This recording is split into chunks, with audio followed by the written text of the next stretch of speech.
आप सभी को मेरा प्रणाम, नमस्कार, जय श्री राम। दोस्तों, एक छोटे से विषय पे आप सभी के साथ में अपने विचारों को साझा करने आया हूँ। सुनिए। देखिए, भारतीय इतिहास में अनेक ऐसे ब्राह्मण मनीषी, संत और समाज सुधारक हुए जिन्होंने रूढ़ियों को तोड़कर समाज को सत्य, वेद, ज्ञान और मानव धर्म का मार्ग दिखाया। इन महापुरुषों ने जाति पाति से ऊपर उठकर प्रेम, बंधुत्व और सेवा का संदेश दिया। यहाँ कुछ प्रमुख विभूतियों के बारे में मैं चर्चा करूंगा, जिनके बारे में आप भी अपने बच्चों से जरूर चर्चा कीजिएगा। जैसे कि राजा राम मोहन रॉय।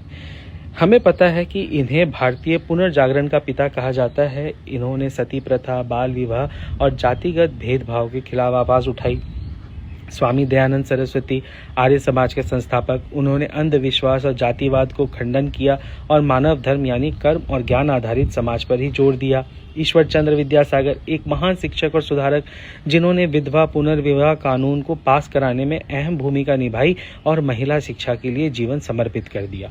स्वामी विवेकानंद, रामकृष्ण मिशन के संस्थापक, जिन्होंने मानवता की सेवा को ही ईश्वर की सेवा बताई। नर सेवा ही नारायण सेवा है ना। उन्होंने भारत में व्याप्त छुआछूत और रूढ़ियों का कड़ा विरोध किया।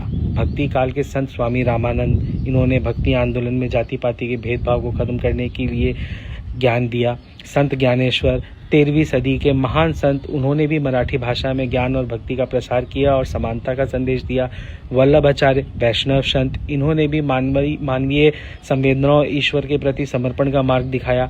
दर्शन और ज्ञान के पथ प्रदर्शक आदि शंकराचार्य, इन्होंने भी 8वीं सदी में उपनिषदों की पुनर्व्याख्या की। उन्होंने पूरे भारत को 4 दिशाओं में मठों के माध्यम से सांस्कृतिक रूप से जोड़ा और सब में एक ही ब्रह्म है का संदेश दिया, जो मानव समानता का ही आधार है। निष्कर्ष क्या है? निष्कर्ष ये है कि इन सुधारकों ने ब्राह्मण समाज के उच्च आदर्श जैसे ज्ञान, सरलता, त्याग, क्षमा, प्रेम का पालन करते हुए समाज को रूढ़ियों से मुक्त कराकर मानवता के मार्ग पर अग्रसर किया। परंतु मैं क्यों आपसे ये सारी बातें कह रहा हूँ?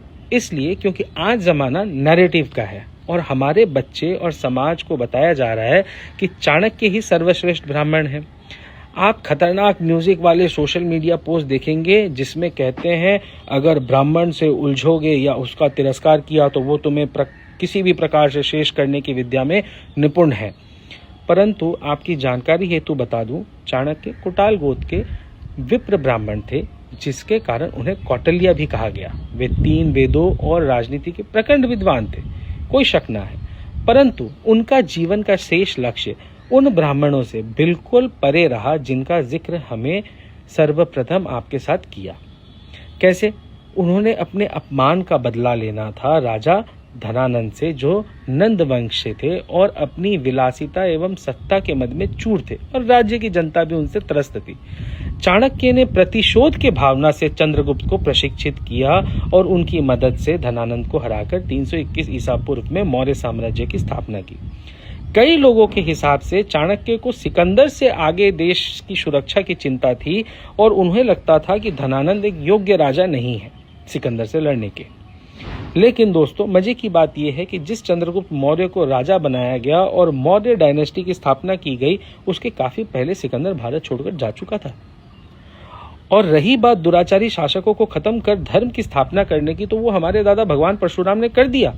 21 क्षत्रियों को उनकी सजा दी।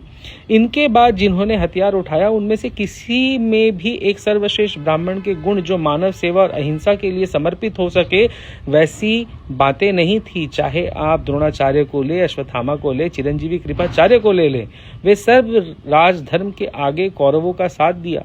ऋषि दधीच ने असुर नाश के लिए अपनी हड्डियां दान कर दी, परंतु स्वयं हथियार धारण नहीं किया।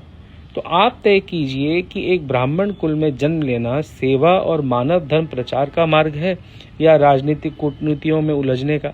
भारत की जनसंख्या में कुछ 4-5% ही हैं हम, और जिस तरह हम अपने मूल विचारधारा को भूलकर राजनीतिक वैचारिकता से प्रभावित होते जा रहे हैं, हमारी मूल विचारों से जिस प्रकार दूर होते जा रहे हैं, हमारा अस्तित्व खतरे में है।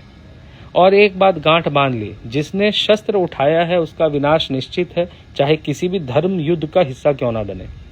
परंतु अगर आप शास्त्र और वेद उठा लेंगे तो आप देश ही नहीं पूरे विश्व का कल्याण करने योग्य बन जाएंगे। इसलिए अपने घरों में अपने बच्चों को खूब पढ़ाएं, ईश्वर की आराधना, संस्कृत भाषा की विशेषताएं, वेद पुराणों से अवगत कराएं और समाज हित की बात करें, ना कि उन्हें सफल होने के लिए चाणक्य नीति सिखाएं। ये नीति केवल शरीर में श्वास रहने तक ही आपका साथ देगी और संभवतः आपको द्वेष और ज्वलंत हृदय में परिवर्तित भी कर देगी, परंतु आपको मोक्ष कभी नहीं दिला सकती। इसी के साथ आप सबका धन्यवाद और आप सभी को मेरा ढेर सारा प्यार।